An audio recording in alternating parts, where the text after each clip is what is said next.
Your information station, WTIM. And we're back with the WTIM Morning Show for our third and final segment here this Thursday morning. It's brought to you by People's Bank and Trust, where they put people first, and Landmark of Taylorville. I'm your host, Grayson Bauman. Joining us in this segment, Lisa Peterson, nutrition and wellness educator with the University of Illinois Extension. Good morning to you, Lisa. How are you? Yeah, good morning. How are you? I am doing well and getting excited for our 3-day weekend. And let's talk a little bit about that 3-day weekend, because there's a lot of grills that are about to be fired up. What are some of those tips you might have for folks out there? Sure. So one of the big things we talk about with grilling is we talk about these marinades, and people love them. And that's great. When we talk about a marinade, what it is, it's a savory, acidic sauce that really enriches that flavor, as well as the tenderizing of your meat or fruit or vegetable. You can do either of those to your food, but mainly we do it for the meat because we want to make that lean meat a little bit more tender or something we want to eat. But there's 3 things that go into these. So you can make your own marinades, and people don't realize that. It's very simple. Making your own is we do 3 parts oil, 1 part acid, and then some type of seasoning. So what each thing does is that acid in there is going to tenderize it. That oil is going to moisturize it. And then that seasoning, whether it's onion powder, garlic powder, any other seasoning you might use. Some people use nutmeg in there. That'll really bring out that flavor profile. So that's where we talk about making your own, so you can reduce that added salt and added sugar in there when you make your own marinades.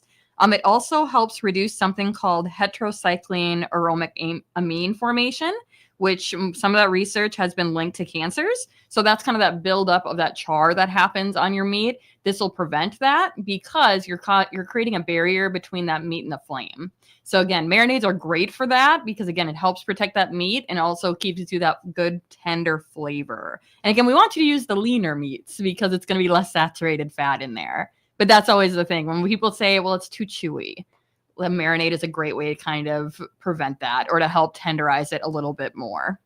Yeah. In terms of the marinade, you mentioned 3 parts oil, 1 part acid, and then seasoning. So is there a recommendation in terms of the oil to use or an acid to use? Yep. So when we talk about these, that's a lot of high heat you're putting on it. So things like canola oil, that is a pretty high smoke point where it won't go rancid on you, as well as olive oil. I'm not talking about the extra virgin olive oil. That stuff has a pretty low smoke point, and that is the purest form of olive oil. But if you just use normal olive oil, that's another great option. And it's actually got a little bit of a higher smoke point where it won't go rancid on you quite as fast or start extremely smoking on there. And then the acid could be anything you can think of that's liquid, that's acidic. So vinegar is a big one we see people using, like apple cider vinegar is another one, or a big one. Another one, soy sauce. That one's pretty common we see in marinades, as well as juices. People forget about orange juice and apple juice and pineapple juice. Those are all very acidic. So that's a great addition to your marinade. And like I said, with the seasoning, you can go crazy. You can do onion, garlic, nutmeg, ginger. I tell people you can cheat and do a vinaigrette. Just buy a bottle of it, check the label, see how much salt and added sugars in there. But using like an Italian dressing, that's a very easy marinade. You throw it on the meat and put it in the fridge in a bag for a couple hours. So that's another big thing, is how long. Because that's always a concern for a lot of people. How long should I marinate something? And it depends on the food. That's the hard thing. So generally, we tell you if you're marinating for 12 hours or more, you can cut your cooking time by about a third of the time. Just pay attention to the grill while you're cooking it. So if you've never used it before and it's the first time marinating something, pay attention to how long it's been on there because it will cook faster. So that's a big thing. Interesting. Yep. So for time-wise, I mean, chicken, you can leave it marinating for up to 2 days. So that if you throw it, you create it, you're getting ready for the 4th. You could leave it for a couple hours. You could leave it for 12 hours, 24 hours. But yeah, maximum for chickens, 2 days. For beef, pork, lamb, we say 3 to 5 days. 3 to 5. Yep. And again, you're marinating in like a plastic bag or a food safe bag, generally not metal because you're working with an acid. And that acid is with that metal will react and it can leach out and make somebody very sick.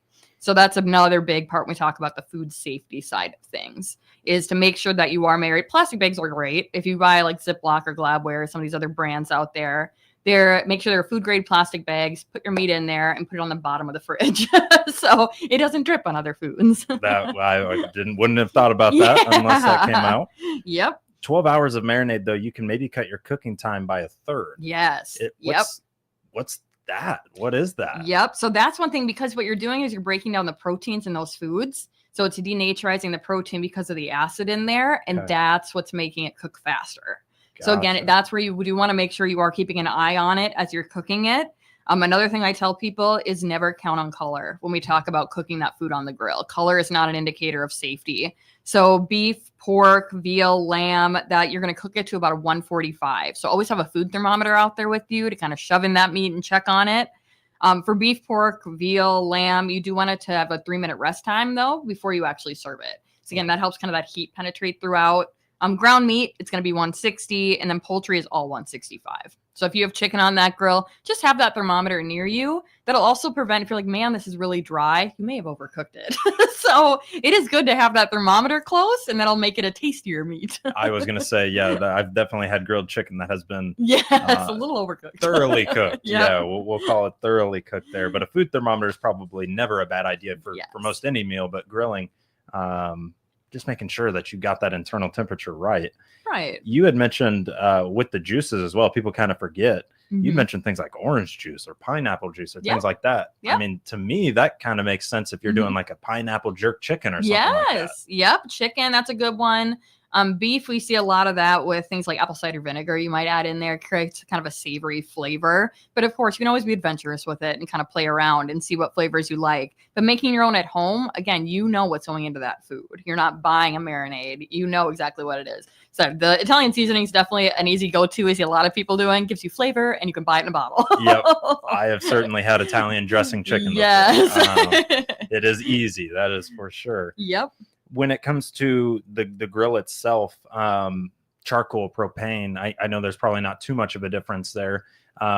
Anything safety wise when it comes to maybe using charcoal or using propane, just to make sure that you're not doing anything you shouldn't be. Sure. Just always start out with a clean grill. The big thing too is always follow manufacturer's instructions. It always sounds funny to people, but it is important to read before you use the grill. Even you're like, well, I've used a grill for 40 years. Well, grills change. So be sure to review any information on it. Making sure if you have tongs out there, you're not using the same tongs used on the raw meat for the cooked meat. Because again, that causes cross-contamination, and the stuff that makes us sick, we can't see, smell, or taste. So it is important that you do have a separation there for once you put it on the grill, and then when you're taking it off the grill as well. Another thing with those marinades too is save about 2 to 3 tablespoons of marinade you don't put on the meat. And that can be used as a sauce, or at the end, you can use it for dipping. You never want to reuse a marinade because it's now been sitting in raw food. So bacteria could easily form in there. You could easily get sick. So that's my suggestion when you first make it, separate a little bit out, just so you have some extra for, again, if somebody wants to dip, if you want to cover it at the end. And they're safe to be used as long as they have not sat in that raw meat. So Gotcha. Yeah. And I thought the times there were interesting too, like 3 to 5 days for veal or for beef, steak, whatever the case might be. But then chicken, just 2 days. Yep. Is there a specific reason for that as well? It has to do with the meat itself, like the bacteria that can form in it. And again, we're talking about minimum times. Like seafood, we tell you, because it is more of a delicate meat, or seafood is, we say you can marinate. The best time to marinate is somewhere between 15 minutes and an hour. And that's it. And then go, because those proteins are going to break down faster.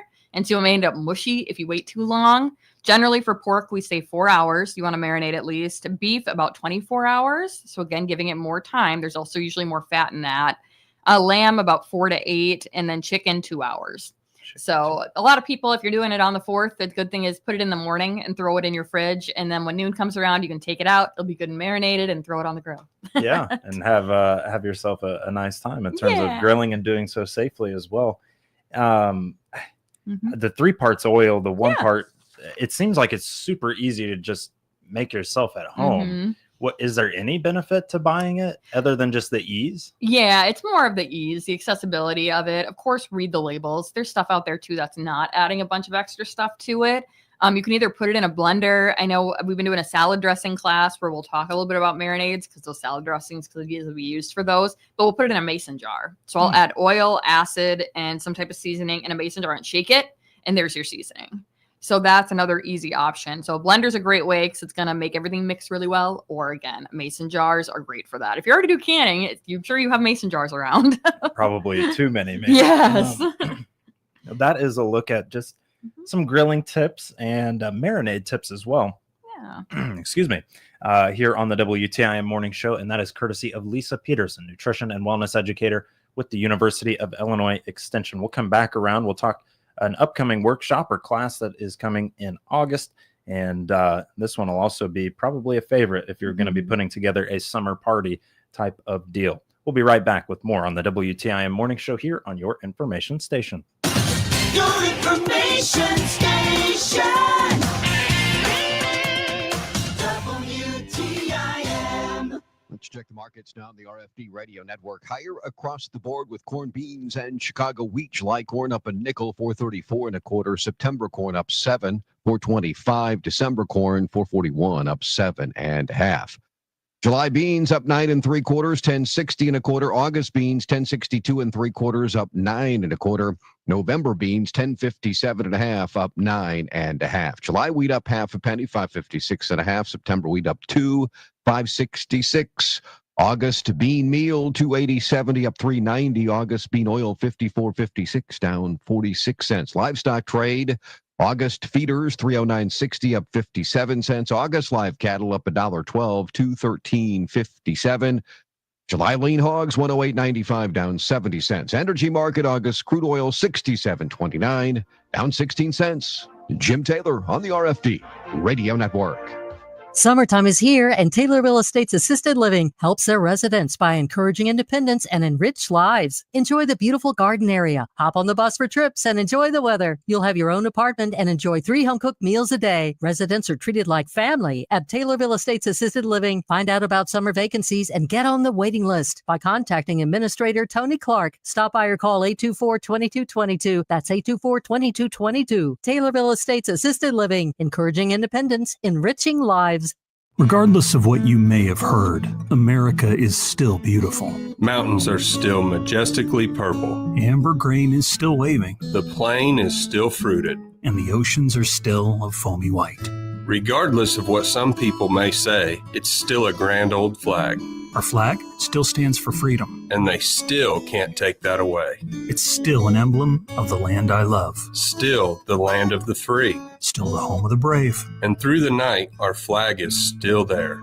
Regardless of what some people may think, we still pledge allegiance to the flag. And to the republic for which it still stands. Still one nation. Still under God. Regardless of what may happen, this land is still your land. This land is still my land. And it's still my home sweet home.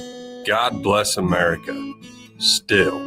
Here's to a happy, safe, and grateful Independence Day from all of us at Jansen's Heating and Air. I'm Peyton Langen, Mental Health Case Manager at Christian County Health Department. If you need help finding local resources when life gets overwhelming, my services are completely free. Learn more by clicking our icon at TaylorvilleDailyNews.com, and don't face these challenges alone. Here's Dr. Pavi Gill from Springfield Clinic, Taylorville. Lifestyle medicine is about motivating you to improve your quality of life by changing habits and behaviors. Find out more by clicking Dr. Gill's icon at TaylorvilleDailyNews.com.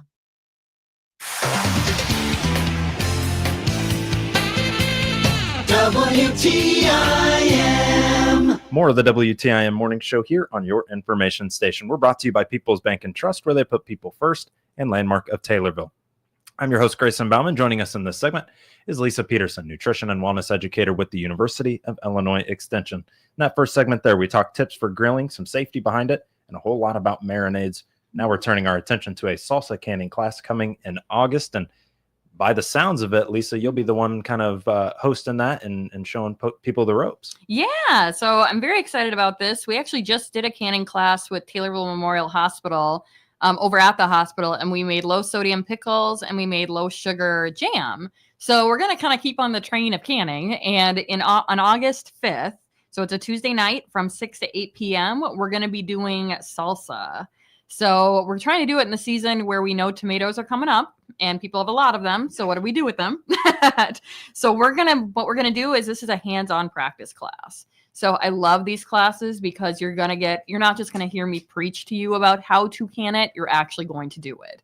So, and we're going to do one of our more advanced recipes. Of course, if you are completely new to it, you are absolutely welcome to come. We will walk you through every single step, we're actually going to be making a peach apple salsa, which is a little bit more unique, and it is a favorite. It's one we do through the National Center for Home Food Preservation.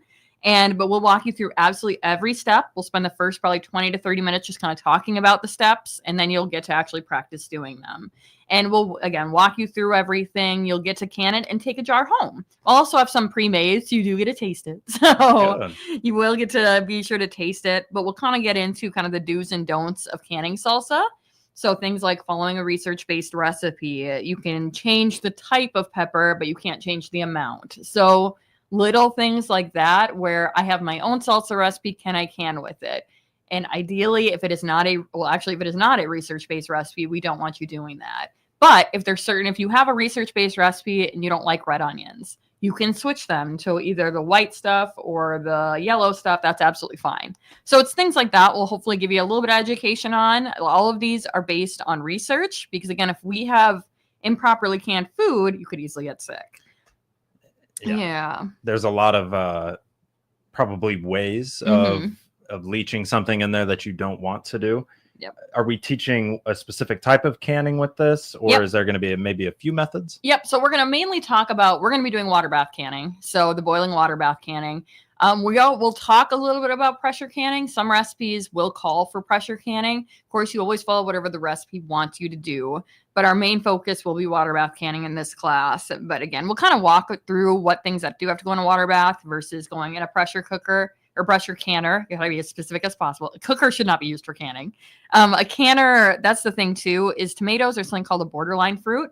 So their pH falls between 4.6 and 5.2. What that means is we don't care if you're doing salsa, tomatoes, you have to add acid. So that's a big part of this. And when I say acid, I mean either bottled lemon juice or citric acid or 5% vinegar. Those are your options. So that's one thing. We don't, again, if you're like, well, I'm pressure canning it, you still have to add acid because of that pH of that tomato. And we can't guarantee botulism isn't going to form if you don't have acid in there. So that's a big component of that. And we go through that in that class. I give you handouts on it. But yeah, general rule is whole crushed or juiced tomatoes. You add 2 tablespoons of bottled lemon juice, or 4 tablespoons of 5% vinegar, or half a teaspoon of citric acid, and that is per quart. Okay. So that's a big part. A lot of people don't like the vinegar because it does give kind of an off taste. You can add sugar to kind of offset it. And the big thing we're trying to encourage people is look on your vinegar bottle, make sure it says 5%. There's now vinegars on the market that are all over the place. And we want to make sure all the research-based recipes are based on 5% vinegar. Doesn't matter if it's apple cider or white. No. As long as it is at least 5% acidity, or it is 5% acidity.